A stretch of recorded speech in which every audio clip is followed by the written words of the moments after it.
A imagem que estamos vendo é um quadro de Pedro Américo, de 1893. Tiradentes esquartejado. Este quadro talvez seja muito conhecido porque aparece em todos os livros de história, de ensino fundamental, ensino médio. Entretanto, este quadro de 1893 não faz jus à realidade de Tiradentes.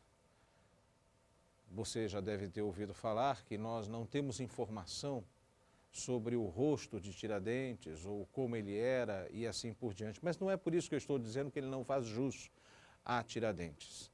Se nós tomarmos a sentença de Tiradentes e dos Inconfidentes, nós vamos verificar que a sentença diz que o réu deveria ser conduzido, com baraço e pregão, ou seja, conduzido pelas ruas até o lugar do enforcamento.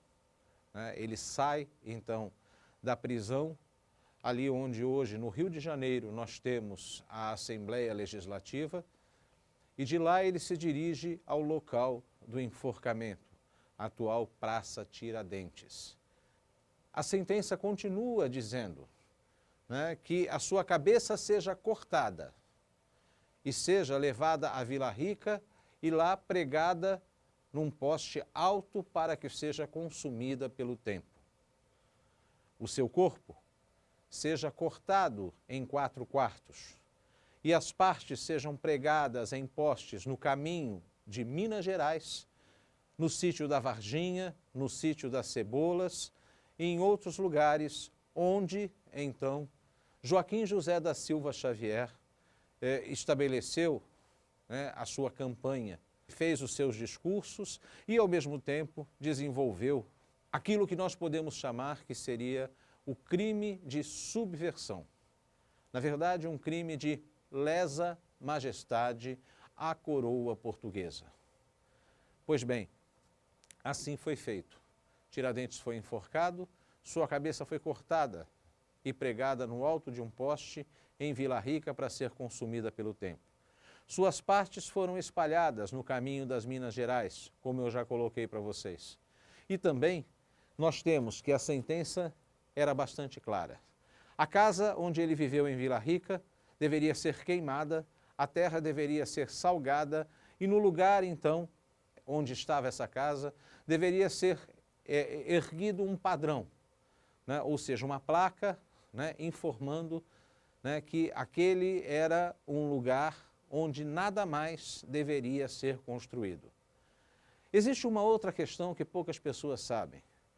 Naquele momento, a justiça portuguesa, que era regida pelas ordenações filipinas, deixava bem claro que o crime não terminava no criminoso. A sentença, então, também não terminava no criminoso. Ela se estendia a todos os familiares. Esta casa de Vila Rica, a sentença diz que se caso ela não fosse própria, aqueles bens que pertenceram então a Joaquim José da Silva Xavier seriam confiscados pelo fisco, ou melhor, foram confiscados pelo fisco, e a partir de então esse dinheiro serviria justamente para comprar esta casa e pagar então pelos danos que ela sofreria na medida em que seria queimada, a terra seria salgada e nada mais cresceria. E assim foi. É por isso que não temos nenhuma informação sobre como era Tiradentes. Entretanto, Tiradentes foi transformado em herói da República no Brasil. A República recém-nascida teve a sua Constituição promulgada em 1891. A própria Constituição transforma em herói o coronel Benjamin Constant. E logo em seguida, esta república teve necessidade de criar novos heróis. E é claro, como a Inconfidência Mineira foi um movimento republicano, nós temos então que essa mesma república recém-proclamada queria ter heróis porque queria fazer esquecer também tudo aquilo que pudesse expressar o antigo momento do Império. Tiradentes foi transformado então em herói da República. Havemos que observar algumas coisas bastante importantes. A Inconfidência Mineira nunca propôs a independência do Brasil. Os inconfidentes propunham a independência das Minas Gerais. Eles queriam construir uma universidade em Vila Rica.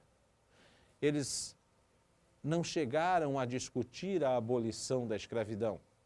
A escravidão era necessária para que se continuasse a exploração do ouro. Eles acreditavam que era necessário fazer a independência de Minas.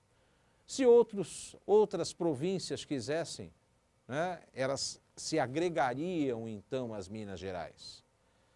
Muita gente acha também que a Inconfidência Mineira é inspirada na Revolução Francesa. Lê do engano. A Inconfidência Mineira se inspirou totalmente na Revolução Norte-Americana, na independência dos Estados Unidos de 1776. Tiradentes é importante, sem sombra de dúvidas, porque ele sonhou com a independência. Entretanto, o movimento pelo qual ele foi morto, de uma maneira geral, buscava a independência das Minas Gerais. Os executados foram Tiradentes e diversos outros militares da sua companhia.